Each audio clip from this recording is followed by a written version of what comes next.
എല്ലാവർക്കും നമസ്കാരം. Learn with ശ്രീയിലേക്ക് സ്വാഗതം. എൻ്റെ പ്രിയപ്പെട്ട വിദ്യാർത്ഥികളെ, നമ്മൾ 10ാം ക്ലാസ്സുകാരുടെ സോഷ്യൽ സയൻസിൽ നിന്നും റഷ്യൻ വിപ്ലവത്തെക്കുറിച്ചാണ് കഴിഞ്ഞ ക്ലാസ്സിൽ ഡിസ്കസ് ചെയ്തത്. റഷ്യൻ വിപ്ലവത്തിൽ എങ്ങനെയാണ് അവിടുത്തെ തൊഴിലാളികളുടെയും കർഷകരുടെയും ദുരിത ജീവിതം, അല്ലേ, അവിടുത്തെ എഴുത്തുകാർ, അങ്ങനെ അവർ ദ്യൂമ എന്ന പേരിലൊരു നിയമനിർമ്മാണ സഭ രൂപീകരിക്കുന്നതിനെക്കുറിച്ചും അത്രയാണ് നമ്മൾ പഠിച്ചു നിർത്തിയത്. ഇനി ഇന്നത്തെ ക്ലാസ്സിൽ നമുക്ക് ബാക്കി കാര്യങ്ങൾ എന്തൊക്കെയാണ് റഷ്യൻ വിപ്ലവത്തിന് ശേഷമുണ്ടായ സംഭവ വികാസങ്ങൾ, അതിനെക്കുറിച്ചൊക്കെയാണ് നമുക്ക് പഠിക്കാനുള്ളത്. അതായത് ആ റഷ്യൻ വിപ്ലവത്തോടനുബന്ധിച്ച് ബാക്കി കുറച്ച് കാര്യങ്ങൾ കൂടി ഇന്നത്തെ വീഡിയോയിലൂടെ മനസ്സിലാക്കാനായിട്ടുണ്ട്. വീഡിയോയിലേക്ക് പോകുന്നതിന് മുമ്പ് നമ്മുടെ ചാനൽ ആദ്യമായിട്ട് കാണുന്നവരാണെങ്കിൽ സബ്സ്ക്രൈബ് ചെയ്യുക. അതുപോലെ തന്നെ വീഡിയോസ് മറ്റുള്ളവരിലേക്ക് കൂടി ഷെയർ ചെയ്ത് കൊടുക്കുക. നിങ്ങൾ മാക്സിമം സപ്പോർട്ട് ചെയ്യുക. ഓക്കെ, നോക്കാം. Ignoring the protest from Duma, Nicholas II, the then Tsar, decided to participate in the First World War that started in 1914. 1914 ഒന്നാം ലോക മഹായുദ്ധം ആരംഭിക്കുന്നു. അത് നമുക്ക് അറിയാവുന്നതാണല്ലേ. ഒന്നാം ലോക മഹായുദ്ധം 1914 ആരംഭിച്ചത്. അപ്പോൾ ആ സമയത്ത് ആരംഭിച്ചതോടുകൂടി ഈ ദ്യൂമയുടെ എതിർപ്പിനെ നമ്മൾ കഴിഞ്ഞ ക്ലാസ്സിൽ പറഞ്ഞു. ദ്യൂമ അവിടുത്തെ സമരങ്ങൾക്കൊക്കെ ശേഷം തൊഴിലാളികളുടെ സംഘങ്ങൾ രൂപീകരിച്ചതിനെക്കുറിച്ചൊക്കെ നമ്മൾ പറഞ്ഞു. അങ്ങനെ അവിടുത്തെ നിയമനിർമ്മാണ സഭയാണ് ഏതെന്ന് പറയുന്നത് ദ്യൂമ. അത് ചക്രവർത്തി നിർബന്ധിതമായിട്ട് ഇവരുടെ നിർബന്ധപ്രകാരം രൂപീകരിക്കേണ്ടി വന്നതാണ് അവരുടെ നിയമനിർമ്മാണ സഭ.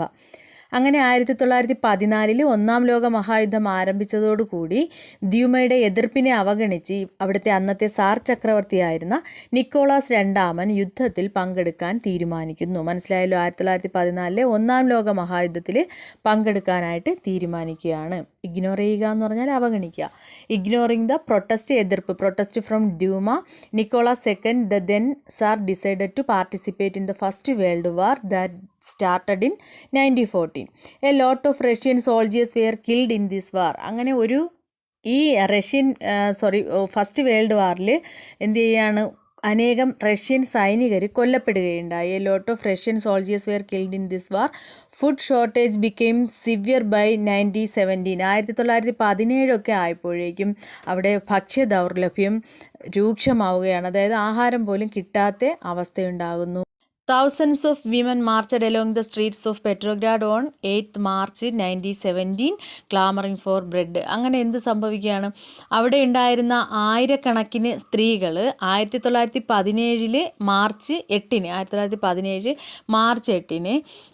റൊട്ടിക്ക് വേണ്ടി, അതായത് അവിടുത്തെ സാധാരണക്കാരൻ്റെ ഭക്ഷണമാണ് ഏതെന്ന് പറയുന്നത് റൊട്ടി അല്ലേ, ഈ റൊട്ടിക്ക് വേണ്ടി തെരുവുകളിലൂടെ പ്രകടനം നടത്തി അവർ പെട്രോഗ്രാഡ് എന്ന് പറയുന്ന പട്ടണത്തിൽ അവിടെ പ്രതിഷേധം നടത്തുകയുണ്ടായി. ആ പട്ടണത്തിലേക്ക് സ്ത്രീകൾ എന്ത് ചെയ്തു, പ്രതിഷേധ മാർച്ചൊക്കെ സംഘടിപ്പിക്കുകയുണ്ടായി. The workers organised protest march in Petrograd. അങ്ങനെ പെട്രോഗ്രാഡിലേക്ക് ഒരു പ്രതിഷേധ പ്രകടനമൊക്കെ സംഘടിപ്പിക്കുകയുണ്ടായി. Though the soldiers clashed with the demonstrators in the beginning, later they joined the workers. ആദ്യമൊക്കെ എന്ത് ചെയ്തു, സൈനികർ ഈ പ്രകടനങ്ങളെയൊക്കെ നേരിട്ടു എങ്കിലും പിന്നീട് അവരും തൊഴിലാളികളോടൊപ്പം ചേർന്നു. അതായത് തൊഴിലാളികളുടെ പക്ഷത്താണ് നീതി എന്ന് മനസ്സിലാക്കി സൈനികരും ആരോടൊപ്പം ചേരുകയുണ്ടായി, തൊഴിലാളികളോടൊപ്പം ചേരുകയുണ്ടായി.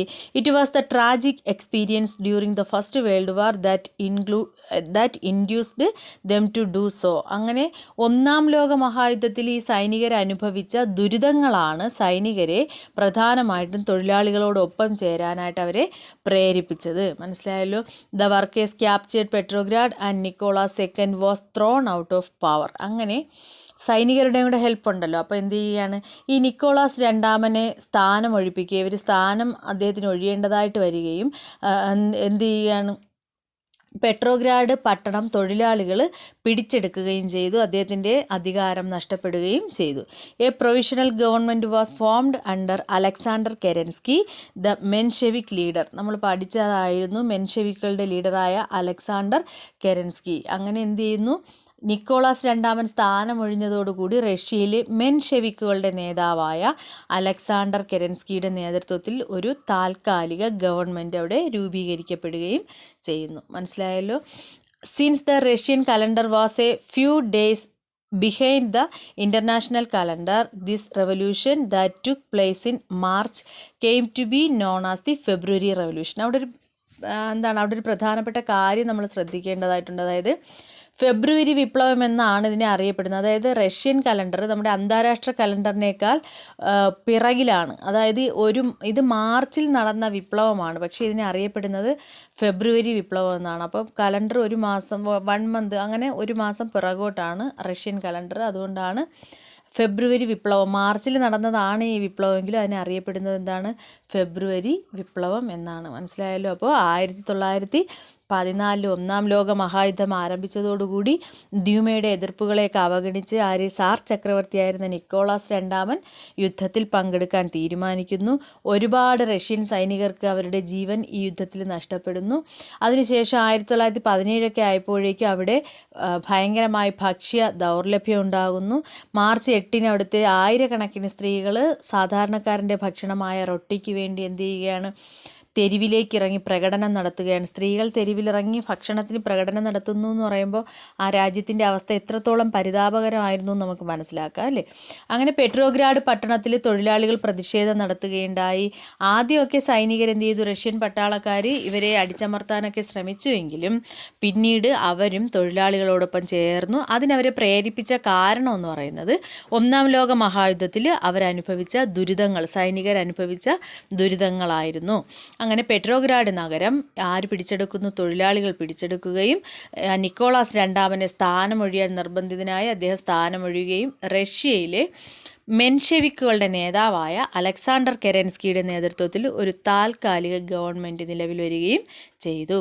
ഇതിനെ അറിയപ്പെടുന്നത് ഫെബ്രുവരി വിപ്ലവം എന്നാണ് അറിയപ്പെടുന്നത്. അപ്പോൾ റഷ്യൻ കലണ്ടർ എന്ന് പറയുന്നത് നമ്മുടെ അന്താരാഷ്ട്ര കലണ്ടറിനേക്കാൾ പിറകിലാണ്. അതുകൊണ്ട് മാർച്ചിൽ നടന്ന ഈ വിപ്ലവത്തെ അറിയപ്പെടുന്നത് ചരിത്രത്തിൽ ഫെബ്രുവരി വിപ്ലവം എന്നാണ്. ഓക്കെ, നെക്സ്റ്റ് പാരഗ്രാഫിലോട്ട് പോകുമ്പോൾ a group of Soviets did not approve of the provisional government. അങ്ങനെ എന്ത് ചെയ്യുകയാണ്? ഈ പ്രൊവിഷണൽ ഗവൺമെൻറ്റിനെ അംഗീകരിക്കാൻ റഷ്യയിലെ സോവിയറ്റുകളിൽ ഒരു വിഭാഗം തയ്യാറായില്ല. ഈ താൽക്കാലിക ഗവൺമെൻറ്റിനെ അംഗീകരിക്കാൻ ഇവർ തയ്യാറാകുന്നില്ല. അങ്ങനെ എന്ത് ചെയ്യാന്ന്? Vladimir Lenin, who had been in Switzerland, came to Russia and strongly opposed the provisional government. പിന്നീട് ഈ സമയത്താണ് സ്വിറ്റ്സർലൻഡിൽ കഴിയുകയായിരുന്ന വ്ളാഡിമിർ ലെനിൻ റഷ്യയിലേക്ക് വരുന്നതും താൽക്കാലിക ഗവൺമെൻറ്റിനെ ശക്തമായിട്ട് അദ്ദേഹം എതിർക്കുകയും ചെയ്തു. He argued that the entire power should be transferred to the soviets if they were to realise that the aims of the revolution. എന്തിനു വേണ്ടിയിട്ടാണ്?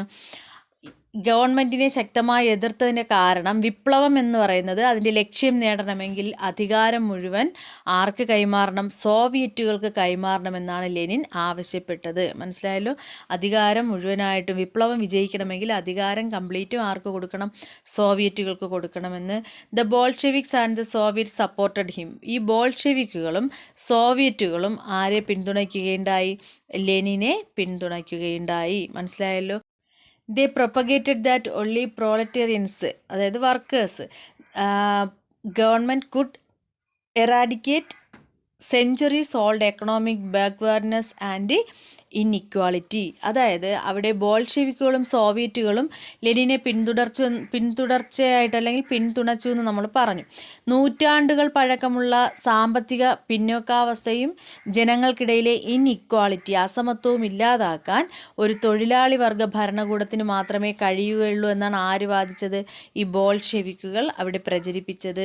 ദേ put forward several demands like, അങ്ങനെ അവർ അതിനായിട്ട് ചില ഡിമാൻഡുകൾ, ആവശ്യങ്ങളും ഉന്നയിക്കുകയാണ്. അപ്പം നമ്മൾ ഇത്രയും ഒന്നുകൂടെ പറയാം. നേരത്തെ അലക്സാണ്ടർ കെരൻസ്കിയുടെ നേതൃത്വത്തിൽ മെൻഷെവിക്കുകളുടെ നേതാവായിരുന്നു ആരെന്ന് പറയുന്നത്? Alexander Kerensky. അപ്പോൾ ഒരു തൽക്കാല ഗവൺമെൻറ് സ്ഥാപിച്ചു.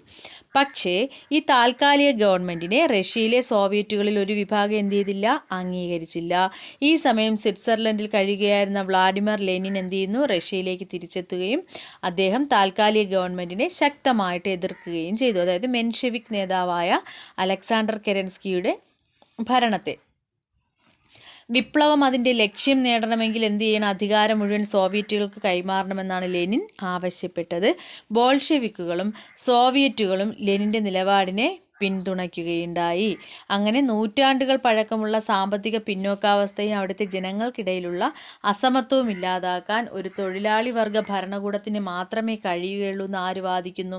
ഈ ബോൾഷെവിക്കുകൾ വാദിക്കുകയും അതിനായിട്ട് അവർ കുറേ ആവശ്യങ്ങൾ, കുറേ ഡിമാൻഡുകൾ എന്ത് ചെയ്യുകയും ചെയ്യുന്നു, മുന്നോട്ട് വയ്ക്കുകയും ചെയ്യുന്നു. അപ്പം നെക്സ്റ്റ് പേജിലേക്ക് നമ്മൾ പോകുമ്പോൾ എന്തൊക്കെയാണ് അവരുടെ ഡിമാൻഡുകളെന്ന് നമുക്ക് നോക്കാം.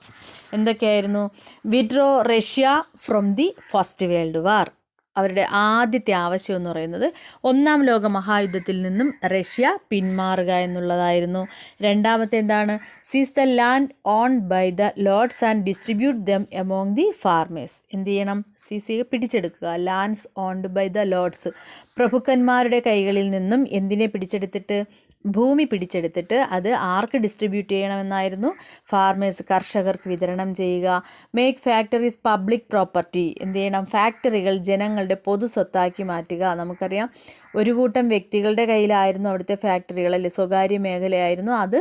ആ സ്വകാര്യ മേഖലയെ മാറ്റിയിട്ട് അത് ഏതിലേക്ക് മാറ്റണം? പ്രൈവറ്റ് സെക്ടറിൽ നിന്നും പബ്ലിക് പ്രോപ്പർട്ടി ആക്കി മാറ്റുക. അപ്പോൾ ഈ 3 ആവശ്യങ്ങളാണ് ഇവർക്കുണ്ടായിരുന്നത്. പക്ഷേ ന്യായമായ ആവശ്യങ്ങളാണല്ലേ. എന്തൊക്കെയാണ്? ഒന്നാം ലോക മഹായുദ്ധത്തിൽ നിന്ന് റഷ്യ പിന്മാറുക, പ്രഭുക്കന്മാരുടെ കൈവശമുള്ള ഭൂമി പിടിച്ചെടുത്ത് സാധാരണക്കാരായ കർഷകർക്ക് വിതരണം ചെയ്യുക. മൂന്നാമത്തെ ആവശ്യം ഫാക്ടറികളെ ജനങ്ങളുടെ പൊതു സ്വത്താക്കി മാറ്റുക. മനസ്സിലായല്ലോ. In October 1917, the Bolsheviks organized an armed rebellion against the provisional government. അങ്ങനെ 1917 ഒക്ടോബർ മാസത്തിൽ എന്ത് ചെയ്യുന്നു? ഈ ബോൾഷെവിക്കുകൾ അവിടുത്തെ താൽക്കാലിക ഗവൺമെൻറ്റിനെതിരെ ഒരു സായുധ കലാപം ആരംഭിക്കുകയാണ്. Kerensky fled from the country and Russia came under the control of the Bolsheviks. അങ്ങനെ എന്ത് ചെയ്യുന്നു? Kerensky flood from the country. ആ രാജ്യത്ത് നിന്ന് കെരൻസ്കി ഓടിപ്പോകുന്നു, അല്ലെങ്കിൽ രാജ്യം വിട്ടു പോവുകയും റഷ്യ ബോൾഷെവിക്കുകളുടെ നിയന്ത്രണത്തിലാവുകയും ചെയ്യുന്നു. മനസ്സിലായല്ലോ. ബോൾഷെവിക്കുകൾ അധികാരം പിടിച്ചെടുക്കുന്നു, അവരുടെ കൺട്രോളിലായി മാറുന്നു. അങ്ങനെ this event through which the Bolsheviks attained the power is known as the October Revolution as per Russian calendar. അവരുടെ കലണ്ടർ പ്രകാരമാണ് പറയുന്നത്. ദിസ് ഈവൻ്റ്, അങ്ങനെ ഈ സംഭവം എന്തായിട്ട് മാറുകയാണ്? ഈ സംഭവത്തെയാണ് എന്തെന്നറിയപ്പെടുന്നത്? ബോൾഷെവിക്കുകൾക്ക് അധികാരം ലഭിച്ച ഈ സംഭവത്തെ ഒക്ടോബർ വിപ്ലവം, റഷ്യൻ കലണ്ടർ പ്രകാരം എന്തെന്നറിയപ്പെടുന്നു? ഒക്ടോബർ വിപ്ലവം എന്ന് അറിയപ്പെടുകയും ചെയ്യുന്നു. This event through which the Bolsheviks attained the power is known as the October revolution. Subsequently A convention of the Soviets was held and A cabinet was formed with Lenin as it's head. അങ്ങനെ അതിനെ തുടർന്ന് എന്ത് സംഭവിക്കുന്നു? അവിടെ സോവിയറ്റുകളുടെ സമ്മേളനം ചേർന്ന് Lenin അധ്യക്ഷനായ ഒരു ക്യാബിനറ്റിന് രൂപം നൽകുന്നു.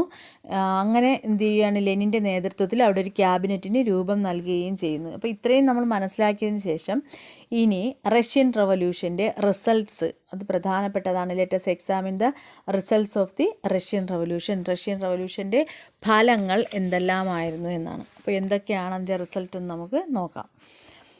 First, Russia withdraw from the first world വാർ. എന്ത് തന്നെയായിരുന്നു? അവർ പറഞ്ഞ കാര്യം തന്നെയായിരുന്നു, അവരാവശ്യപ്പെട്ടത് അവർ നടപ്പിലാക്കി, അല്ലേ? ഒന്നാം ലോക മഹായുദ്ധത്തിൽ നിന്നും റഷ്യ പിന്മാറി. Seized out the land and distributed among the persons. അവർ പ്രഭുക്കന്മാരിൽ നിന്നും ഭൂമി പിടിച്ചെടുത്തിട്ട് കർഷകർക്ക് വിതരണം ചെയ്തു. മൂന്നാമത്തേത്, gave importance to public sector. പൊതുമേഖലയ്ക്ക്, നേരത്തെ പറഞ്ഞില്ലേ എന്താണ്?